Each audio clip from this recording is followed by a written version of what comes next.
King Alfred's statue stands here in Winchester, the capital of his ancient kingdom of Wessex. He's the only monarch in our history to be known as the Great, and he's often been hailed as the saviour of England.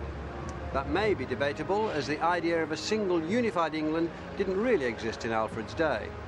What is certain is that he was a great defender of the English language. It was the Victorians who dubbed Alfred the Great. He was one of their darlings, an English hero whose exploits were enthusiastically woven into the fabric of national myth. But he very nearly didn't make it. He'd come to the throne of Wessex within a year of the first Danish attacks in the southeast, and at first he could hardly hold them back. In 878, the Danes won what appeared to be a decisive battle at Chippenham in Wiltshire.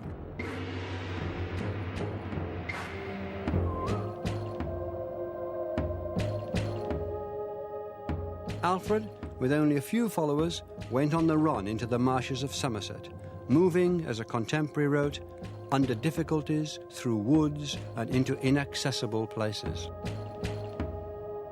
Legend has Alfred, unrecognised, taking shelter in a poor woman's cottage and being scolded for burning the wheaten cakes he'd been set to mind.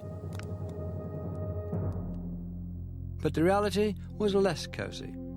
His situation was desperate, and if Alfred's kingdom fell, the whole country would be controlled and settled by conquerors whose language would inevitably crush English.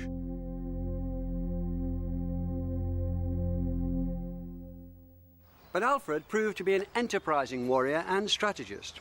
Running free in the Somerset levels, he discovered the arts of irregular warfare and mounted guerrilla attacks against the occupying forces of Guthrun, the Danish invader. But he knew that wasn't going to be enough. For Wessex to be regained, the Danes had to be brought to battle and defeated. The fighting men of Wessex had been scattered, but in the spring of 878, Alfred sent out a call for the men of the shire fyrds, the county armies, to join him.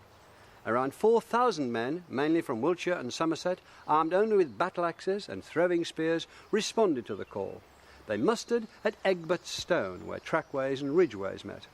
48 hours later, they advanced, shields drumming, against the Danish army of 5,000, holding high ground at Ethandune on the western edge of Salisbury Plain. Contemporary English accounts describe the battle that followed as a slaughter and a rout of the Danes by the West Saxons. Modern historians question that, but there's no doubt that Alfred prevailed. His crown and his kingdom were secured, and more importantly for our story, so was the English language.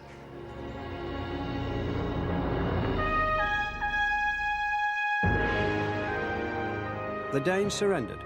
Their leader was baptized as a Christian, and Alfred's crucial victory was memorialized here in Wiltshire in an earlier version of a great white horse carved into the land he'd saved.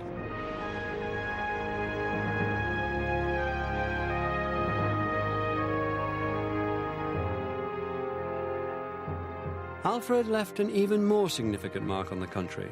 He signed a peace treaty with the Danes which established a border running up through the country from the Thames to the old Roman road of Watling Street. The land to the north and east, to be known as the Danelaw, would be under Danish rule.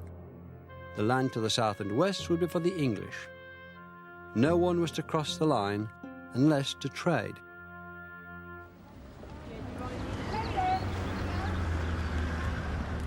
In the course of time, because of Alfred's peace treaty, when Danes and English met, they didn't do so to fight, but to do business, even to intermarry.